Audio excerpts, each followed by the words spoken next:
Assalamualaikum warahmatullahi wabarakatuh. Bapak, Ibu, saudara-saudara sebangsa setanah air, pagi tadi saya telah memimpin rapat terbatas secara virtual tentang Undang-Undang Cipta Kerja bersama jajaran pemerintah dan para gubernur. Dalam undang-undang tersebut terdapat 11 klaster yang secara umum bertujuan untuk melakukan reformasi struktural dan mempercepat transformasi ekonomi.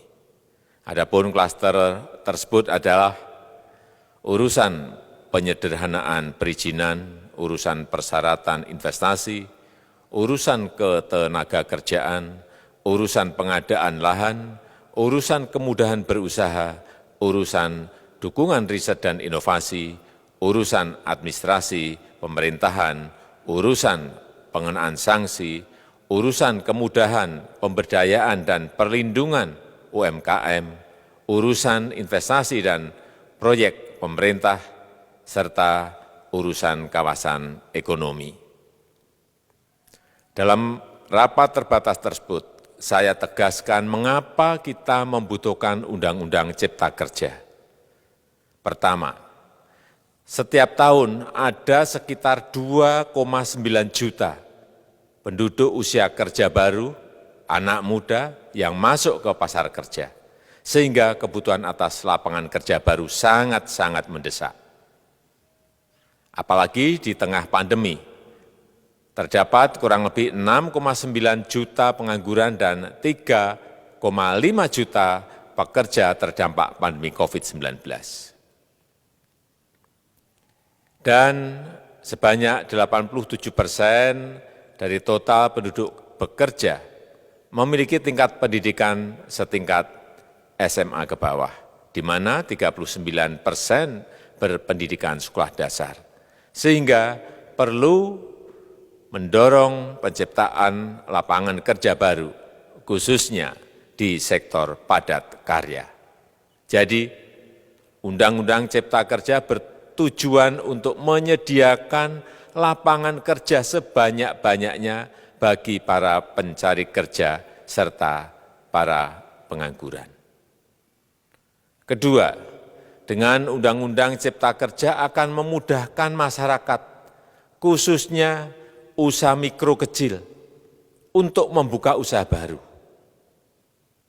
Regulasi yang tumpang tindih dan prosedur yang rumit dipangkas. Perizinan usaha untuk usaha mikro kecil (UMK) tidak diperlukan lagi, hanya pendaftaran saja. Sangat simpel. Pembentukan PT atau perseroan terbatas juga dipermudah. Tidak ada lagi pembatasan modal minimum. Pembentukan koperasi juga dipermudah. Jumlahnya hanya 9 orang saja. Koperasi sudah bisa dibentuk. Kita harapkan akan semakin banyak koperasi-koperasi di tanah air. UMK, usaha mikro kecil yang bergerak di sektor makanan dan minuman.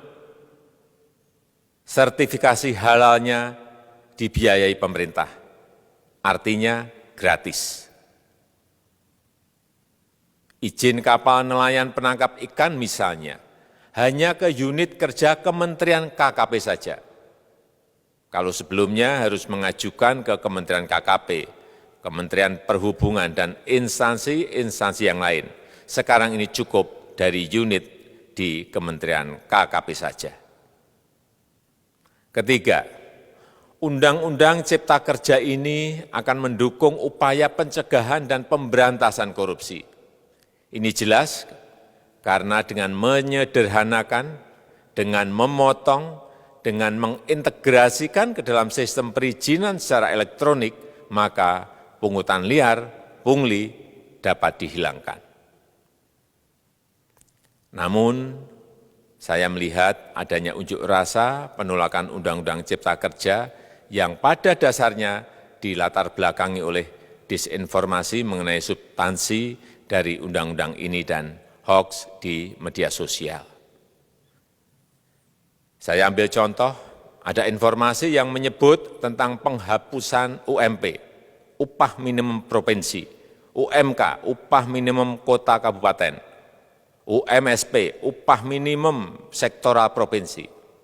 Hal ini tidak benar, karena faktanya upah minimum regional, UMR, tetap ada.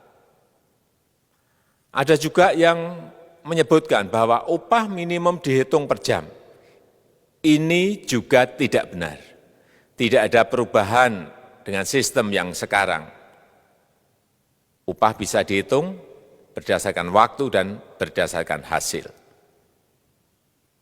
Kemudian adanya kabar yang menyebutkan bahwa semua cuti sakit, cuti kawinan, cuti khitanan, cuti baptis, cuti kematian, cuti melahirkan, dihapuskan. Dan tidak ada kompensasinya. Saya tegaskan juga ini tidak benar. Hak cuti tetap ada dan dijamin. Kemudian apakah perusahaan bisa mem-PHK kapanpun secara sepihak? Ini juga tidak benar. Yang benar, perusahaan tidak bisa me-PHK secara sepihak. Kemudian juga pertanyaan mengenai benarkah jaminan sosial dan kesejahteraan lainnya hilang. Yang benar, jaminan sosial tetap ada. Yang juga sering diberitakan tidak benar adalah mengenai dihapusnya AMDAL, analisis mengenai dampak lingkungan. Itu juga tidak benar. AMDAL tetap ada. Bagi industri besar harus studi AMDAL yang ketat. Tetapi bagi UMKM lebih ditekankan pada pendampingan dan pengawasan. Ada juga berita mengenai Undang-Undang Cipta Kerja ini mendorong komersialisasi pendidikan. Ini juga tidak benar. Karena yang diatur hanyalah pendidikan formal di kawasan ekonomi khusus, di KEK. Sedangkan perizinan pendidikan tidak diatur di dalam Undang-Undang Cipta Kerja ini. Apalagi perizinan untuk pendidikan di pondok pesantren. Itu tidak diatur sama sekali dalam Undang-Undang Cipta Kerja ini. Dan aturannya yang selama ini ada tetap berlaku. Kemudian diberitakan bahwa keberadaan bank tanah. Bank tanah ini diperlukan untuk menjamin kepentingan umum, kepentingan sosial, kepentingan pembangunan nasional, pemerataan ekonomi, dan konsolidasi lahan serta reforma agraria. Ini sangat penting untuk menjamin akses masyarakat terhadap kepemilikan tanah, kepemilikan lahan. Dan kita selama ini tidak memiliki bank tanah. Saya tegaskan juga bahwa Undang-Undang Cipta Kerja ini tidak melakukan resentralisasi kewenangan dari pemerintah daerah ke pemerintah pusat. Tidak ada. Perizinan berusaha dan pengawasannya tetap dilakukan oleh pemerintah daerah sesuai dengan NSPK, norma, standar, prosedur, dan kriteria yang ditetapkan pemerintah pusat. Ini agar dapat tercipta standar pelayanan yang baik di seluruh daerah.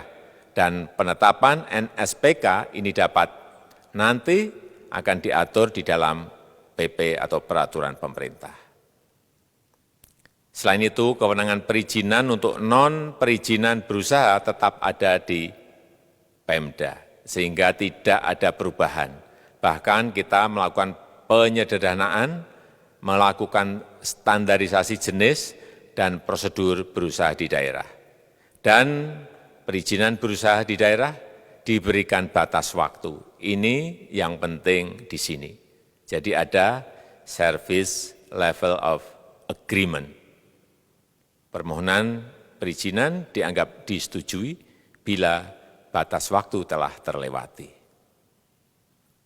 Saya perlu tegaskan pula bahwa Undang-Undang Cipta Kerja ini memerlukan banyak sekali peraturan pemerintah atau PP dan peraturan presiden atau Perpres. Jadi setelah ini akan muncul PP dan Perpres yang akan kita selesaikan paling lambat 3 bulan setelah diundangkan. Kita pemerintah membuka dan mengundang masukan-masukan dari masyarakat dan masih terbuka usulan-usulan dan masukan dari daerah-daerah. Pemerintah berkeyakinan melalui Undang-Undang Cipta Kerja ini jutaan pekerja dapat memperbaiki kehidupannya dan juga penghidupan bagi keluarga mereka. Dan kalau masih ada, jika masih ada ketidakpuasan terhadap Undang-Undang Cipta Kerja ini, silahkan mengajukan uji materi atau judicial review melalui MK, Mahkamah Konstitusi. Sistem ketatanegaraan kita memang mengatakan seperti itu. Jadi, kalau masih ada yang tidak puas dan menolak, silahkan diajukan uji materi ke MK. Saya rasa itu yang bisa saya sampaikan pada kesempatan yang baik ini.